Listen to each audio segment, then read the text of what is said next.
제가 오래전에 300이라고 하는 영화를 본 적이 있습니다. 그 내용은 페르시아의 100만 군대를 상대로 해서 목숨을 걸고 싸우는 300명의 스파르타 이 전사, 이 그리스 전사들의 이야기를 다룬 그런 그 이야기입니다. 이 300명의 스파르타 전사가 100만 대군을 상대로 싸우는데 그들이 선택한 곳은 테르모필레라고 하는 협곡이었습니다. 이제 이 그리스를 치기 위해서는 이 협곡을 지나야 되는데 숫자로는 물론 상대가 안 되지만 거기에서 이 300명의 이 스파르타 전사들이 똘똘 뭉쳐 한 마음으로 목숨을 걸고 이제 싸우니까 이 100만 군대가 돌파를 못하는 거예요. 계속 그 돌파를 못하고 깨뜨리지를 못하고 고전하고 있는데 그때 이 스파르타가 자기 자신의 충성심을 알아주지 못한다라고 해서 여기에 앙심을 품고 배신을 한 에피알테스라고 하는 그 영화는 곱추로 나옵니다만 그 사람이 그 나쁜 마음을 먹고 배신을 해서 이제 그 상대 100만 페르시아 군대 진영을 찾아가서 그 협곡을 우회하는 그 아무도 알지 못하는 샛길이 있다는 것을 누설을 하게 돼요. 그 정보를 입수한 페르시아 군대는 뭐 이 게임이 안 되는 거죠. 결국 그래서 스파르타 300 그리스 전사들은 장렬하게 싸우다가 모두 전사하는 그 군대가 무너지는 그런 이야기입니다. 하나됨이라는 것이 얼마나 중요한지를 보여주는 한 사건이다라는 생각이 듭니다.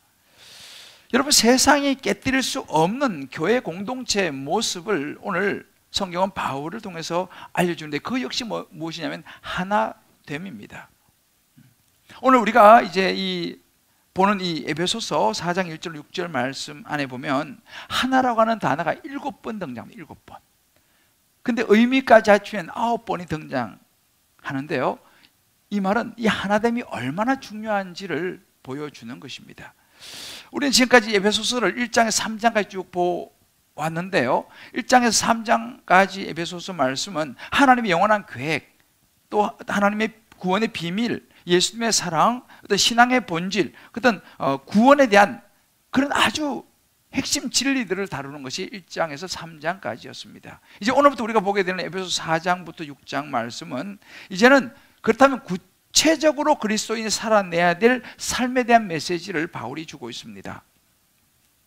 이런 이야기입니다. 무엇을 믿어야 하는가도 중요하지만 그리스도인들은 어떻게 살아야 하는가도 동일하게 중요하다는 것을 이야기하고 있는 부분입니다.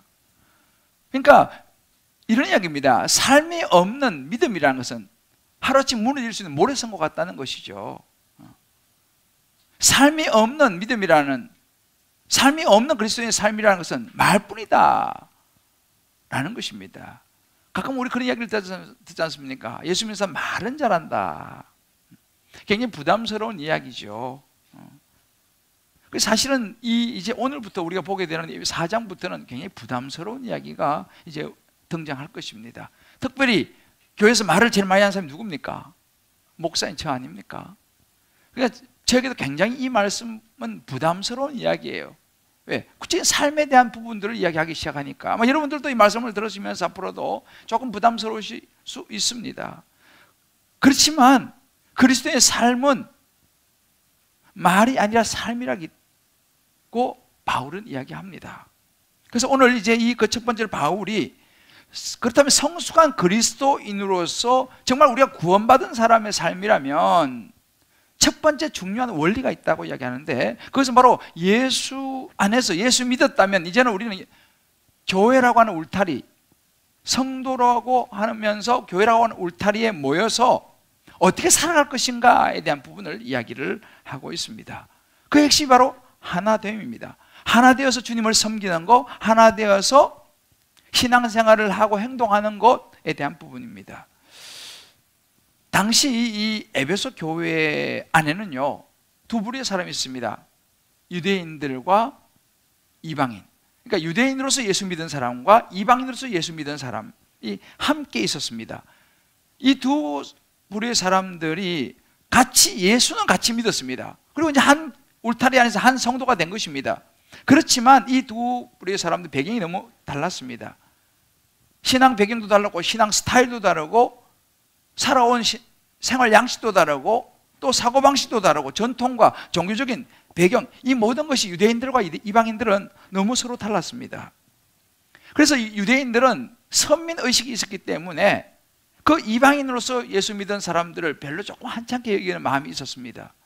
그리고 그들에게 주장합니다. 할례를 받아라. 모세 율법을 지켜라. 유대인들은 태어나면 8일 만에 할례를 받습니다. 그러나 이방인들은 그런 게 없죠. 이방인들이 이제 성이 돼서 예수 믿었으니까 유대인이 말하죠. 할례도 안 받은 사람들 빨리 할례 받으시오. 모세 율법을 지키시오. 막 주장을 했습니다. 그런 유대인들을 보면서 이제 이 이방인으로서 예수 믿은 사람들이 어떤 마음이 생겼겠습니까? 아니, 자기들이 유대인으로서 예수 믿었으면 믿었지, 너희들만 그렇게 잘났냐? 그런 식으로 자꾸 우리를 그렇게 취급하고 그렇게 자신이 잘난 척하면 그게 좋냐? 뭐 이런 식으로 해가지고 서로 이제 갈등이 생기기 시작했습니다. 각자 따로 살면 문제가 없어요. 그런데 예수 믿고 한 교회 성도가 되면서부터 이런 일이 생기기 시작한 것이죠. 여러분, 그렇습니다. 사람도 마찬가지입니다. 멀리서 보면은 다 좋습니다. 문제가 없습니다. 아주 젠틀하고 나이스하고 좋습니다. 그런데 가까이 가서 대화하고 또 이렇게 부딪혀 보면서 그것은 실망을 하게 되고 상처를 받기 쉽습니다. 여러분 보세요. 연애할 때는 다 좋습니다. 그런데 막상 결혼하고 나서부터 뭘 합니까? 싸우기 시작하죠. 왜? 같이 살아보니까 생각했던 건 좀 다를 수 있으니까요. 여러분, 교회도 마찬가지입니다. 그저 교회 신앙생활도 멀리서 보고 그냥 원오브 댐으로 그냥 예배 정도 드리고 이럴 때는 전혀 뭐 큰 어려움이 없습니다. 그런데 내가 이제 신앙생활 좀 더 열심히 해봐야겠다 하고 봉사를 신청한다든지 아니면 또 다락방을 들어간다든지 이렇게 사람들과 관계를 하기 시작하고 뭔가를 함께 하기 시작하면요, 거기서 이제 뭐가 나옵니까? 개인의 어떤 성품도 나오고 성격도 나오고 또 자기의 어떤 가치관도 있고 사고방식도 있고 이런 것이 막 나오기 시작합니다. 그럼 어떻게 됩니까? 이제 거기서부터 이제 부딪히기 시작하는 것이죠. 거기서 상처받기도 하고 또 실망하기도 합니다. 그래서 요즘은 점점 어떤 분위기냐면, 교회는 다니지만 나는 그런 것이 너무 엮이는 것이 싫고 그래서 상처받고 실망하는 나는 싫다. 그래서 나는 예배만 드리지 절대 아무것도 난 참여하지 않겠다. 뭐 해서 봉사라든지 뭐 다락방 이런 거 아예 근처도 가지 않는 그런 분들도 계십니다. 어떻게 생각하면 그것도 이해가 갑니다. 실제로 그런 경우가 많이 있기 때문이죠. 그러니까 지금 당시 에베소 교회의 고민이 이 부분이었습니다. 어찌 보면 오늘날 우리 교회의 고민도 이런 부분 아니겠습니까? 근데 사실 가만히 보면요, 이것이 뭐 옳고 그름의 문제가 아닙니다. 사실 이게 서로 다름의 문제인데, 이 본질, 복음의 문제는 아닌데 서로 다른 문제를 가지고 서로 때론 다투고 또 갈라지기도 하고 때론 떠나기도 하고 이런 현상들이 나타난다는 사실이죠. 여러분, 그렇지 않습니까? 사람마다 어떤 사람은 노란 색깔을 좋아하고 어떤 사람은 빨간 색깔을 좋아하고 다 이게 서로 다를 수 있습니다. 그런데 문제는 뭐냐? 예수 믿는 것으로 인해서 한 모였음에도 불구하고 예수는 온데간데였고 좋아하는 색깔 가지고 서로가 이러고 저러고 마음이 상할 수 있다는 사실입니다. 제가 가끔 얘기하는 말씀입니다만은 부부도 마찬가지예요. 부부도 똑같습니다. 한 부부가 막 싸워가지고 너무 사소한 걸 시작해서 너무 크게 싸워가지고 헤어지자 막 이래가지고 재판 앞에 재판장에 갔습니다. 그 재판 판사가 묻습니다. 도대체 어떻게 하다 이렇게까지 됐냐 물어보니까 이유는 간단했습니다. 감자였습니다. 감자. 남편은 감자를 부인이 쪄와서 그 시골에서 먹던 방식으로 소금에 찍어서 먹는데 부인은 설탕에 찍어 먹는 거예요. 아니 감자를 소금에 찍어 먹어야지. 아니 감자를 누가 소금에 찍어 먹어야지. 설탕에 찍어 먹어야지. 그것 때문에 일이 시작된 거예요. 그 얘기를 쭉 들어보던 판사가 하는 말이 이상하네. 나는 마요네즈 찍어 먹는데. 이게 본질이 아닌데 그거 사소한 것도 시작해가지고 이렇게까지 그냥 갈라쓰자 이렇게 됐다는 사실이죠. 이것은 오늘 가정도 마찬가지고 직장도 마찬가지고 교회도 마찬가지입니다. 여러분, 우리가 이해되겠지만 교회는요, 다양한 사람들이 모이는 곳이라는 사실이에요. 배경도 다르고 살아온 모든 이런 가치관 조금 다 다를 수 있다는 사실입니다. 그러니까 우리가 그런 것을 다르고 있는 것을 받아주고 인정해 줘야 된다는 사실입니다. 교회는 믿음이 좋은 사람도 있고 믿음이 약한 사람도 있어요. 그러면 믿음이 약한 사람은 약한 사람들 받아주는 것이 필요하다는 사실입니다. 어떤 사람은 교회 와서 그렇게 말합니다. 교회가 말이지 사회 참여를 해야지. 또 어떤 분은 교회 와서 교회가 성령의 은사가 중요하지. 어떤 분은 교회가 도덕적인 생활을 잘해야지. 어떤 사람은 교회는 부흥회식으로 해야 되는 거야. 어떤 사람은 교회는 상기도를 해야지. 교회는 성경 공부를 잘해야지. 각자가 자기가 신앙생활에 왔던 배경과 그 자랐던 환경을 주장하면서 그것만이 옳다고 나는 그렇게 해야지 은혜를 받는다고 말한다면 여러분 어떻게 될까요? 근데 사실 이 모든 것이 다 유익한 것입니다. 그래서 주님은 우리에게 말씀하시기를 모든 것이 합력하여 선을 이루는 것이 중요하다라고 말씀하세요. 우리는 모두 완전하지 않습니다. 교회라는 모든 것을 만족시킬 수도 없는 것이죠. 당시 에베소 교회가 그랬습니다. 그래서 이 바울은 교회에 정말 꼭 필요한 것이 뭐냐라고 말하면서 첫 번째를 하나됨이라고 이야기를 하고 있는 것입니다. 자, 그러면 하나됨을 위한 걸음은 무엇이겠습니까?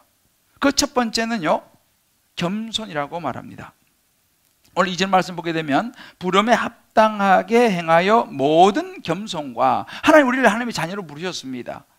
그래서 주님 기쁨의 교회라고 하는 울타리 속에 만나게 하셨죠. 또 한 가정이라고 하는 울타리 만나게 하셨죠. 그 하나님 우리를 부르심의 첫 번째 등장하는 항목이 겸손입니다. 당시 그 유대 또 이 소아시아의 사고방식으로는요, 겸손이라는 것은 종이나 노예가 가져야 될 덕목이었습니다. 일반인들은 별로 겸손이라는 단어를 좋아하지 않았습니다. 특별히 주인이라든지 어떤 사람들에게 지시를 하는 그런 위치에 서 있는 사람들은 겸손하면 안 된다 라고 하는 것이 당시의 상황이었습니다. 오히려 겸손하면 큰일 난다는 거예요.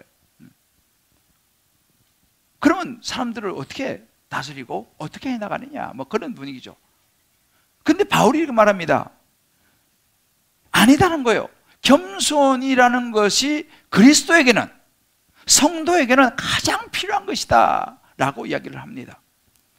그러면서 공동체에 있어서 교만한 것보다 해가 되는 것은 없다라고 말합니다. 그래서 예수님도 여러분이 잘 아시는 마태복음 11장 29절을 보면요, 나는 마음이 온유하고 겸손하니 이렇게 말씀했습니다. 예수님이 겸손을 아주 중요하게 말씀하셨습니다. 나는 겸손하다. 여러분, 근데 여기서 말하는 겸손의 의미를 아셔야 됩니다. 겸손이라고 하는 것은 우리가 부끄러워하고 수줍어하는 그런 자세가 아니라 자기를 비우는 것, 이것이 원래 성경이 말하는 겸손의 의미입니다. 다시 말해서 나보다 상대방을 존중하고 그 상대방의 이익과 관심, 그 사람의 어떤 문제에 우리가 주의를 기울이는 것입니다. 그래서 C.S. 루이스 유명한 이 변증학자는 이렇게 말합니다. 겸손이란 자신을 낮게 생각하는 것이 아니라 적게 생각하는 것이다. 상대방을 더 크게 중요하게 생각하고 나 자신은 작게 생각하는 것이다 라고 말합니다. 이렇게 우리가 이런 자세, 이런 겸손을 가지게 되면요, 나보다 다른 사람을 낮게 여기게 되겠죠. 그러면 어떻게 되느냐? 교회가 하나 될 수 있다라고 말합니다. 그런 겸손한 사람들이 모이는 공동체의 교회는 잘 세워진다는 것입니다. 여러분, 그렇게 보면 어떤 교회가 좋은 교회겠습니까? 다른 교회가 좋은 교회인 것이 아니라 겸손해서 서로를 세워주는 성도들이 있는 교회, 이런 교회를 우리는 은혜스러운 교회라고 말합니다. 그런 교회에 가기만 하면 마음이 푸근해지는 거죠. 따뜻해지는 것이죠. 참 이 교회 가니까 너무 좋다, 그런 마음을 가지게 되는 것이죠. 그런 교회에 사람들이 오기를 원합니다. 그래서 그런 사람들이 와서 뭘 하겠습니까? 예수를 믿게 되겠죠. 저는 우리 주님 기쁨의 교회가 이렇게 서로 나는 아무것도 아니에요 라고 하는 자세를 가지고 겸손하게 정말 예수님처럼 서로를 향하여서 높여주고, 나는 작은 자요, 정말 섬겨주고 높여줌으로 인해서 많은 분들이 주님 기쁨의 교회에 와서 따뜻함을 느끼고 그 겸손을 통하여서 예수님 믿고 하나님 백성 될 수 있는 그런 은혜스러운 좋은 교회, 겸손한 교회가 될 수 있게 되기를 주님의 이름으로 축복합니다. 두 번째 바울이 하나됨을 위한 걸음으로 말하는 것은 온유입니다. 이 절을 보면 모든 겸손과 온유로 하고, 그다음 두 번째가 온유입니다. 이 온유라는 거 조금 말이 어려울 수 있지만 사실 이 공동체의 하모니, 조화를 위해서는 굉장히 중요한 항목이 온유입니다. 보통 우리 온유 그러면 이런 어떤 이미지가 떠오르세요? 뭐 좀 부드럽고 좀 이렇게 좀 힘도 없어 보이는 뭔가 그런 이미지가 떠오르지 않습니까? 근데 오늘 이 바울이 말하는 이 온유의 원래 의미는요, 힘이 없고 무기력한 것이 아니라 힘이 많은 사람이 보여주는 것이 진짜 온유입니다. 단 그 힘은 있지만 힘을 함부로 쓰지 않고 힘을 조절하는 사람입니다. 오히려 자기 자신을 잘 누르고 컨트롤하면서 다른 사람의 종이 되는 모습을 보여주는 이것이 온유라고 바울은 이야기합니다. 그래서 예수님도 그렇게 말씀하셨지 않습니까? 나는 마음이 온유하고 겸손하니, 바로 나 자신을 잘 누르고 종이 되는 모습이 그랬죠. 예수님은 실제로요, 하나님의 본체이신 하나님과 동등됨을 취할 것을 아니하시고 오히려 종의 모습으로 이 땅에 오셨습니다. 예수님이 보이신 종의 모습, 예수님이 얼마나 굉장한 분이십니까? 그러나 자기 자신을 낮춰서 종의 모습으로 우리를 섬겨주신 이것이 온유라고 성경이 말하는 거죠. 그러니까 이 온유라는 것은 약한 것이 아니고 오히려 강한 것입니다. 그래서 약한 것이 아니라 상대방을 향하여 배려하고 친절을 베푸는 것이죠. 그러니까 강압적으로 막 요구하는 그런 것이 아니라 상대방의 마음을 미리 내가 알고 공감하고 체휼하면서 긍휼을 베푸는 모습, 상대방한테 막 가혹하게 막 뭔가를 요구하기보다는 부드럽게 격려하는 모습, 어떤 해결해야 할 문제가 있으면 막 상대 당신이 하라고 막 떠미는 것이 아니라 내가 스스로 본을 보이면서, 예수님이 그렇게 하지 않습니까? 스스로 본을 보이면서 주님을 위해서 열심히 일할 수 있도록 도와주는 자세, 다른 사람을 회복시키고 또 오히려 성경적인 말씀을 가지고 이 디모데후서 2장 25절 보면 잘 교훈하고 말씀으로 훈계하는 이런 모습 모두가 온유다라고 성경이 말합니다. 그런데 그럼 온유의 반대말은 뭔지 아세요? 자기 주장인 거예요. 자기 주장이 센 사람들은 어떻습니까? 안 되면 막 화를 냅니다. 이것이 온유의 반대 모습입니다. 자기 생각을 무조건 관철시키려고 하는 것입니다. 그러다 보니까 함부로 거친 말이 또 태도가 나오기도 하죠. 그래서 온유한 사람은요, 때로는 막 화가 나죠. 화가 안 나는 사람 없지 않습니까? 그러나 그 감정을 성령님을 의지하면서 조절하는 사람입니다. 오히려 긴장과 분노가 아니고 그 긴장과 분노의 분위기를 잘 이렇게 풀어주는 역할을 하는 사람, 이런 사람이 온유한 사람이죠. 실제로 하나님을 깊이 신뢰하는 사람이 온유할 수 있다고 말합니다. 왜요? 하나님을 깊이 신뢰하는 사람은 어떤 문제가 터져도 그래, 하나님이 도와주실 거야, 성령님께서 이 문제 해결해 주실 거야 라고 하는 확신이 있기 때문에 막 자기를 주장하기보다는 기다리면서 상대방을 배려하는, 이것이 온유다라고 이야기합니다. 이런 온유가 있을 때 교회가 하나 되고 가정이 하나 될 수 있다라고 얘기하는 것이죠. 저와 또 우리 주님 기쁨의 모든 성도님들이 이런 온유의 모습으로 교회와 가정과 모든 직장이 하나 될 수 있게 되기를 주의 이름으로 축복합니다. 아멘 소리가 그렇지 작지 않습니까? 이게 사실 부담되는 이야기죠, 그죠? 그렇지만 이게 굉장히 중요한 부분입니다. 세 번째 바울이 말하는 것은 뭐냐면 하나됨을 위한 걸음이 오래 참고 기다리는 것입니다. 이절 말씀 보면 모든 겸손과 온유로 하고, 그 다음에 세 번째는 오래 참음으로 라고 말합니다. 여러분, 오래 참은 것은, 참다는 의미는요, 포기하지 않는 것입니다. 중간에 그냥 포기하고 타협하고 하는 것이 아니라 기다리는 것입니다. 그래서 여러분, 이 오래 참고는 다른 말로 인내라고 하는 단어를 쓰기도 하는데, 상대방이 잘못했을 때에 그것을 참고 용납해 주는 그런 모습을 이야기합니다. 우리가 보통 무슨 일을 하다 보면 좀 약한 사람도 있지 않습니까? 그러면 그 약한 지체가 때로 일을 제대로 못합니다. 막 무책임해 보이고 아주 그냥 게으르고 나태해 보입니다. 그럴 때, 그리고 우리 보통 누군가에게 우리가 관심을 베풀지 않습니까? 나는 10을 관심을 베풀고 10을 베풀었는데 돌아오는 거는 1도 2도 잘 안 돌아와요. 그런데 우리 마음이 어떻습니까? 우리 마음이 상할 수 있습니다. 바로 그럴 때 우리가 그 상대방을 성숙할 때까지 참고 기다려주는 이것이 우리 그리스도인에게 필요하다라고 바울이 이야기하고 있습니다. 그래서 이 바울이 말하는 이 오래 참음은요, 내가 옳다라고 하는 확신이 있어요. 나 이거 반드시 옳아. 그런데 그 확신이 있지만 그것을 막 주장하지 아니하고 기다리면서 하나님의 뜻을 이루는 사람. 그래서 여러분, 이 오래 참고는요, 사랑에 있어서 굉장히 중요한 덕목입니다. 사랑장은 고린도서 13장이죠. 고린도서 13장 4절은 이렇게 시작합니다. 사랑은 뭐예요? 오래 참고부터 시작합니다. 사랑은 오래 참고. 마지막 7절에서 어떻게 마쳤냐?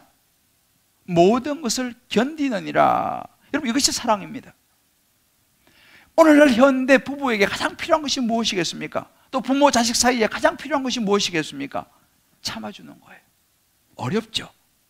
기다려주는 것입니다. 이거 어렵죠. 그렇지만 이것이 사랑이라고 주님 우리에게 말씀하고 있습니다. 이게 안 되니까 오늘날 많은 가정들이 깨지는 거예요. 많은 부모 자녀 사이에 금이 가버리는 것입니다. 교회도 마찬가지예요. 서로 좀 참고 기다려 주어야 하는데 이게 어렵습니다. 죄송하지만 저는 이 성격이 좀 급합니다. 이 부분이 참 어렵습니다. 좀 참고 기다려 줘야 되는데 이 성격이 급하다 보니까 참 이게 어려워요. 그래서 정말 주님 앞에 이런 기도를 많이 하는데 참 쉽지 않습니다. 성령께서 요즘 제게 주신 말씀 계속 말씀하신 게 뭐냐? 저는 속전속결을 좋아하거든요. 탁 하면 그냥 바로 그냥 쇳불도 당김에 빼라 이런 말을 제일 좋아합니다. 그래서 주님께서 제게 주신 말씀이 뭐냐면 속전속결도 중요하지만 순리대로 해라. 잘 안 되면 좀 기다려라. 좀 참아라. 이런 말씀을 제게 계속 주는 것입니다. 실수해도 좀 참아주고 또 참아주고 하나님의 말씀을 깨달을 때까지 좀 기다려라. 이런 메시지를 계속 제게 주는데 참 저도 이걸 지켜보려고 하는데 참 어렵습니다. 그렇지만 이것이 교회가 해야 될 일이라는 거예요. 아내요, 우리 오신 아내들 또 남편분들 가정 예배 드리시는 분들, 우리 아내분들 어렵지만 남편을 꼭 참아서 오래 기다려 주시기를 바랍니다. 아멘입니까? 네. 아내들한테 말해요. 남편이 아멘하면 안 돼요. 우리 아내들 아멘입니까? 네. 남편도 마찬가지입니다. 아내를 좀 참고 기다려 줘야 됩니다. 그게 사랑입니다. 남편분들 아멘입니까? 네, 아멘입니다.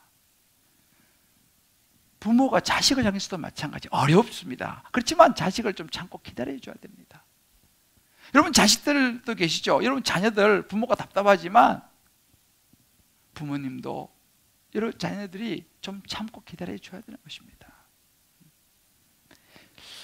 이 목사와 교인 사이도 마찬가지예요. 목사가 때로는 좀 잘 못하고 좀 부족한 것이 있더라도 여러분들 좀 참고 기다려 주시기를 바랍니다. 고맙습니다. 목사도 마찬가지예요. 신앙이 좀 빨리 자라지 않는 것 같은 느낌이 들어도 저도 참고 기다리는 거. 이렇게 될 때에 하나님 안에서 아름다운 하나 되는 교회가 될 줄 믿습니다. 네 번째 바울이 말하는 하나됨의 그름은요, 용납함입니다. 이 참 어려운 부분입니다. 보세요. 오늘 2절 말씀에 겸손과 온유로 하고 오래 참음으로 서로 용납하고 나오는데 그 앞에 뭐가 보면 사랑 가운데서라고 하는 것이 한 가지 붙었습니다. 사랑 가운데서. 보세요. 겸손, 온유, 오래 참음이 되면요, 그 열매로 나오는 것이 용납이에요. 용납이 갈수록 지금 굉장히 난이도가 올라가고 있습니다. 지금 용납이 그만큼 어렵다는 거예요.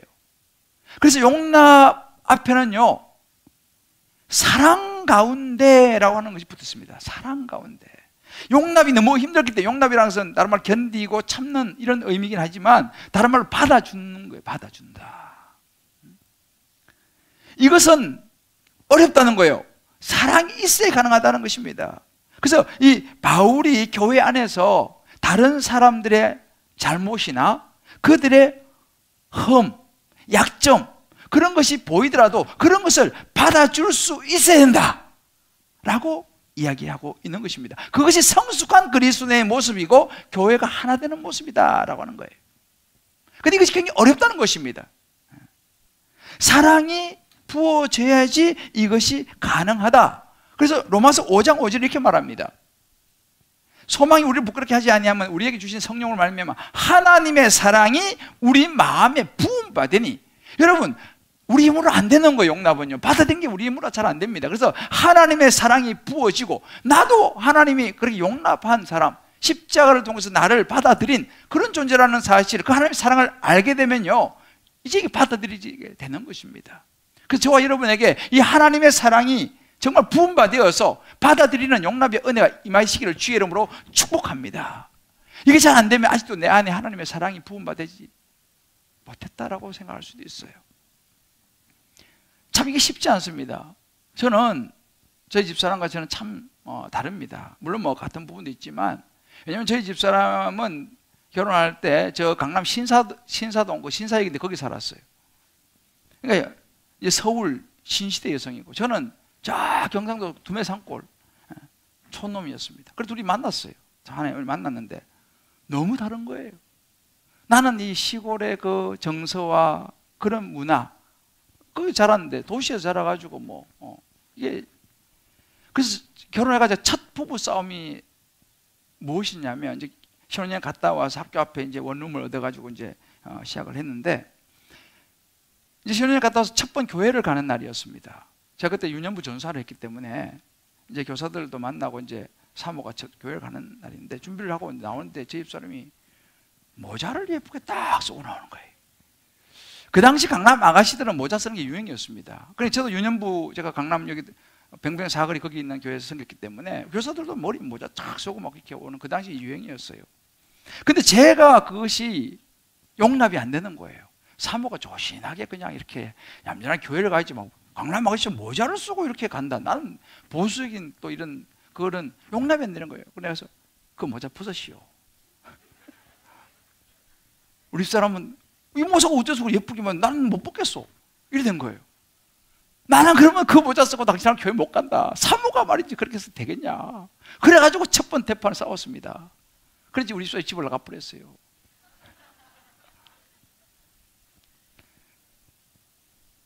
그래가지고 어떻게 해요? 하여튼 밤 되니까 다시 돌아왔습니다. 어디 갔다 왔는지 물어보니까 제 기억으로는 기도원 갔다 왔대요. 기도원 갔는데 다시 돌아가라 그래 다시 왔다고. 그런데 그렇게 우리는 서로 달랐습니다. 물론 지금은 제가 또 달라졌습니다. 지금 제가 모자 쓰는 거 전 좋게 생각합니다.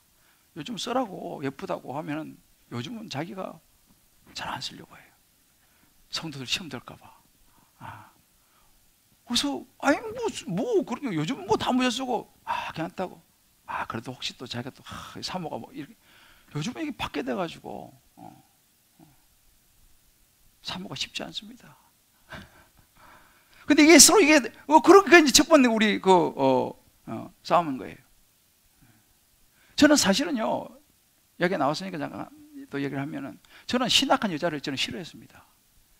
왜냐면 왠지 여자가 신학을 하면 좀 셀 것 같고, 괜히 또 저한테 뭐 한 사람만 신학을 하면 되지. 근데 우리 집사람이 대학은 일반 대학을 나왔지만 대학원에 신학을 했어요. 그래 나는 그것이 난 되게 걸렸어요. 나는 신학한 여자 안 좋아하는데, 그러니까 자기는 신학을 다 잊어버렸다는 거예요. 그러면 그것도 괜찮다. 그래서 결혼을 했어요. 그런데 진짜 시간이 지나고 보니까 있잖아요, 굉장히 도움이 되는 거예요. 제가 뭐 설교 준비하다가 막혀서 물어보면 답이 나와요. 그래서 이거 괜찮네. 그때 내가 싫어했는데, 특히 요 최근 몇 년 동안 세가족 모임을 저희 집사람이 하지 않습니까? 굉장히 제가 사실은 그 마음이 놓여요. 왜냐하면은 가장 확실하게 안 떠날 부교육자잖아요. 다른 목사님밖에 좀 하다 가고 뭐 이러니까 이건데, 여기는 뭐 보수도 안 주죠. 떠날 연력 없잖아요. 다른 것을 용납하고 받아들이니까 참 이게 얼마나 요즘 좋은지 모르겠습니다. 여러분, 다른 것이요 정말 감사할 수 있다는 사실이에요. 우리 좌우에 한번 서로 격려하고 축복합시다. 다른 것을 받아들이면 좋은 것도 있습니다.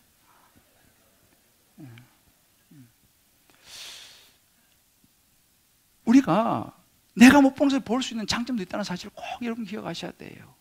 마지막으로 바울이 이야기하는 하나됨의 걸음은요, 평안에 매는 줄입니다. 오늘 이 3절 말씀 보면 평안에 매는 줄로 성령의 하나 되게 하신 것을 힘써 지키라. 이제 난이도 더 올라갔습니다. 다른 데서는 그냥 이렇게 이야기하고, 특별히 용납은 사랑 안에서 했지만 평안에 매는 줄에 대해서는요, 힘써 지키라.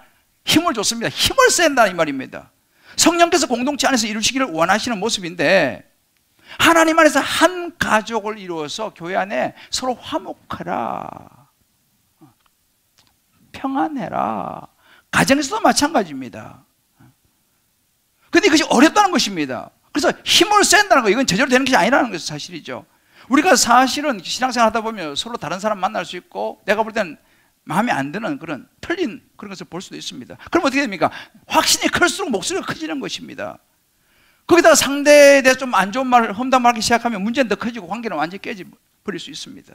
이거 성령이 원하시는 게 아니에요. 우리가 지금 앞에서 본 것처럼 겸손하게 듣고 온유하게 대답하고 참음으로 서로 용납하고 용서하고 세워주는 이것을 잘 해야지만이 평안에 매는 줄로 하나가 될 수 있다는 사실이에요. 여러분, 교회는요 오케스트라와 같습니다. 오늘 여기 우리 저 오케스트라도 딱 이렇게 했지 않습니까? 그런데 오케스트라가 뭐 첼로, 바이올린, 뭐 플룻 여러 가지 종류가 있는데, 각자 자기 소리만 낸다면 여러분 그것은 아름다운 하모니를 이룰 수 없는 것이죠. 교향악단도 그렇습니다. 예를 들어서 오늘 모차르트 작품을 연주한다 그러면은 그 사람들은 모차르트 작품을 연주하기 위해서 선발된 교향악단인 거죠. 그러면 거기에 따라 모든 악기들도 뭐 현악기, 뭐 건관악기, 관악기, 전부 다 그 모차르트 작품을 연주하기 위해서 거기에 맞춰야 되는 거예요. 그래야지 훌륭한 한 작품이 태어나는 거죠. 그걸 위해 최선을 다하는 것입니다. 여러분, 교회도 이와 같습니다. 바울이 지금 이 이야기를 하는 거예요. 교회라는 것, 신앙생활 하는 것은 하나님의 계획, 영혼을 구원하기 위한 예수 그리스도를 연주해야 한다는 거예요. 목사를 연주해서도 안 되고 집사를 연주해서도 안 되고요, 어느 성도의 생각을 연주해서 안 된다는 것입니다. 각자가 다 다르지만은 우리는 예수 그리스도를 연주해야 한다는 사실이에요. 그러면 예수 그리스도라고 하는 한 작품이 태어나고 하나님은 그걸 기뻐하시고 원하신다는 사실이죠. 이것이 성령이 원하시는 성령의 열매라는 거예요. 이것이 너무 중요하다는 것입니다. 그러나 이게 너무 어렵다는 거예요. 그래서 이런 것을 힘써 지키라라고 이야기를 하는 것입니다.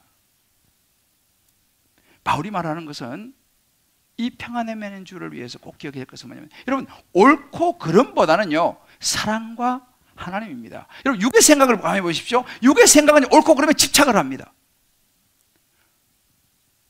누가 옳으냐 누가 그러냐, 그걸 그 집착을 하는 것입니다. 근데 가만히 그것도 더 깊이 들어가 보면요, 그것은 나의 이익과 연결되게 돼 있어요.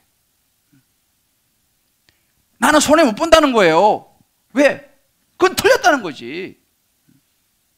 그러다 보면 어떤 일이 생깁니까? 서로 분쟁이 일어나고 시기가 일어나고, 그럼 하나됨이 깨져버리는 거죠. 여러분, 영의 생각은요 누가 옳으냐에 집착하지 않습니다. 서로 어떻게 하면 하나가 되느냐, 어떻게 보면 예수님을 드러내느냐, 사랑에 집중하는 것입니다. 그러니까 우리가 여러분 신앙생활하고 교회에서도 뭐 가정에서도 마찬가지로 예수, 복음에 관련된 본질이 아니면 너무 옳고 그름을 따지지 말아야 되는 거예요. 여러분, 사람이 옳으면 얼마나 옳고 그러면 얼마나 그러겠습니까? 다 거기서 그게 아니겠어요? 우리가 교회 안에서 정말 어떤 모양이라도 나누게 하는 것, 이것은 육적인 생각이라는 걸 알아야 돼요.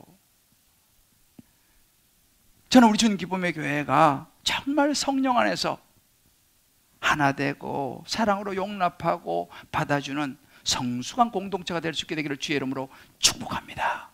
이것이 평안에 매는 줄이라고 말하는 거예요. 뒤에는 무디가 이런 얘기를 했습니다. 사탄은 분리시키고 하나님은 연합시킨다. 사랑은 우리를 하나로 묶어준다. 여러분, 어떤 상황 속에서도 성령은요, 영의 생각은 우리를 하나로 묶어주는 역할을 하는 거예요. 어서보이라고 할 때 그런 얘기를 했습니다. 교회를 나누게 하는 어떤 일도 하지 마라. 여러분, 부부 사이도 마찬가지예요. 정말 중요한 게 뭐예요? 가정에 뭐 여러 가지 모든 게 다 중요하지만 평안에 매는 줄로 서로가 화목하는 것보다 더 중요한 것은 없습니다. 이것이 바로 성령의 열매요, 성령의 하나됨이라고 이야기하는 것입니다. 하나님이 얼마나 중요한지 몰라요. 오늘 제가 시간상 다 다루지 못하지만 이 4절에서 6절 말씀 보게 되면요, 몸, 성령, 소망, 주님, 믿음, 세례, 하나님 모두 하나다라고 말하면서 우리가 그런 부르심의 한 소망 안에서 부르심을 받았다, 우리가 그 하나됨을 위해서 부름을 받았다라고 바울은 이야기를 합니다. 오늘 여러분 더 자세한 것은 말씀 노트를 보시면 제가 자세한 적용점들을 써놓았습니다. 사랑하는 우리 성도 여러분, 저는 사실 이 말씀을 준비하면서 굉장히 힘들었습니다. 제가 이 말씀을 가지고 오랫동안 묵상하면서 굉장히 찔렸어요. 왜냐하면 여기 나오는 5가지, 겸손, 온유, 오래 참음, 용납함, 평안에 매는 줄, 가만히 보니까 다 제 문제더라고요. 나는 5가지 중에서 나 이거 자신 있어 라고 말할 것이 솔직히 별로 없었어요, 제가요.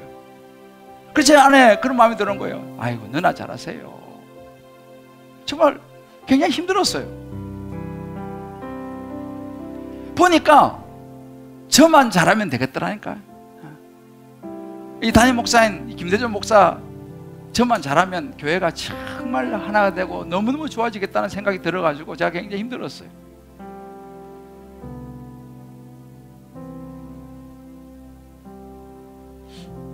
여러분 어떤지 모르겠습니다. 여러분 세상은 나뉘고 분열로 가는 것이 지금 세상의 모습이에요. 그런데 하나님께서 그리스도인이 걸어가야 될 새로운 가치의 삶이 뭐냐? 하나됨이라는 거예요. 그래서 제가 이걸 가지고 고민했어요. 하나님, 참 제가 이 5가지 다 잘 안 되는데 어떻게 해야겠습니까? 그때 주님께서 제게 주신 말씀이 비움이라는 단어였습니다.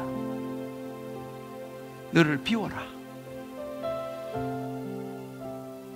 너무 잘하려고 하지 말고 너를 비워라. 비움을 통해서 하나됨은 이루어진다. 아멘. 비워야 하나가 되고 비워야 채워진다는 거예요. 나를 계속 주장해서는 하나가 될 수 없다는 사실이에요. 이 목사가 의롭잖아요. 그러니까 목사 자신이 틀릴 거라고 생각을 안 하는 거예요. 다른 사람만 자꾸 틀렸다고 생각하는 거예요. 이게 목사의 문제입니다. 아니에요. 목사도 틀릴 수 있다는 사실을 제가 인정하는 것이 너무 필요하다는 사실입니다. 여러분들도요, 완벽하지 않을 수 있다는 걸 아셔야 됩니다. 여러분들도 틀릴 수 있어요. 내가 이래도 교수인데 내가 어떻게 틀려요? 내가 이래도 직장에서 이런 위치에 있는 사람이 내가 어떻게 틀려요? 난 지금 바른 길을 살아왔는데 내가 어떻게 틀려요? 여러분 그렇습니다만은, 그러나 여러분, 우린 틀릴 수 있다는 사실을 인정해야 돼요.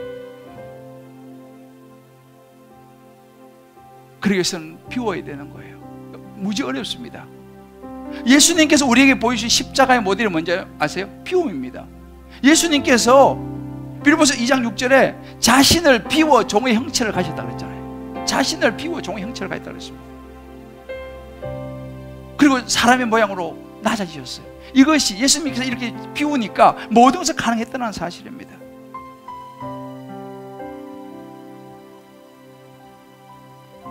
저와 여러분이 이 말씀 앞에 서기를 원합니다. 아멘. 그리고 비우기를 원합니다. 아멘. 근데 잘 안 비워져요. 그저 오늘 이 찬양 같이 부르면서 내 안에 사는 이 예수 그리스도시니, 우리 안에 예수 그리스도가 내 마음을 주장해야 돼. 성령님이 내 마음을 주장해야 돼. 아멘. 그래야지 이것이 가능하지 내 힘으로는 안 되더라니까요. 오늘 이 시간 이 찬양 같이 부르면서 우리 그렇게 한번 결단해 봅시다.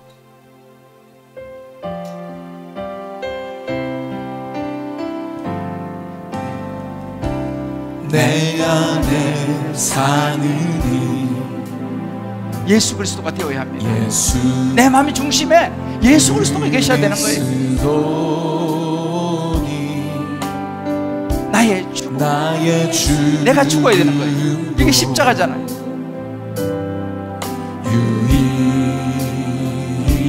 유익함이라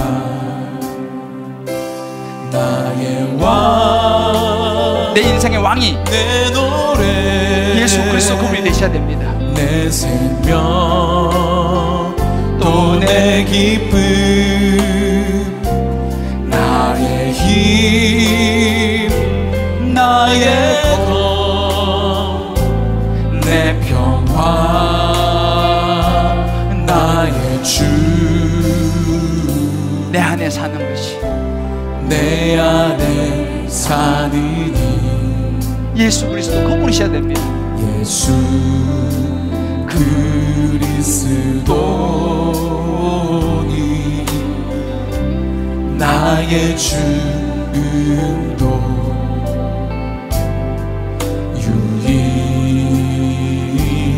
유익함이라. 우리 한번 이 시간 종이 눈을 감고 한번 기도했으면 좋겠습니다. 내가 예수 믿습니다. 이것은 어찌 보면 어렵지만 그래도 할 수 있습니다. 그렇지만 내가 예수 믿는 사람으로 살아가는 것, 이것은 쉬운 일이 아니에요. 그러나 우리가 가야 할 길이 이 길이요, 예수님이 이것을 원하십니다. 아멘. 우리 각자가 한번 생각해 봐요. 내가 하나로 연합해야 될 사람이 누구냐? 내가 돌보고 돌아보아야 될 사람이 누구냐? 아직도 내가 내 몫을 챙기려고 하는 육체의 욕심, 내가 옳다고 믿는 내 고집, 이것 때문에 우리 가정이 평안이 깨어지고 있지 않느냐? 직장이, 다락방이, 우리 교회 공동체가 이 하나됨이 깨어지고 있지 않느냐? 우리 한번 돌아보면서 하나님 앞에 결단했으면 좋겠습니다. 주님, 이제 내가 나를 비우고 정말 주님 어렵지만 하나됨의 길을 내가 결단하며 가겠습니다. 우리 한번 이 시간 저희 우리 마음속에 주의를 물으면서 우리 한번 결단을 기도하겠습니다. 주여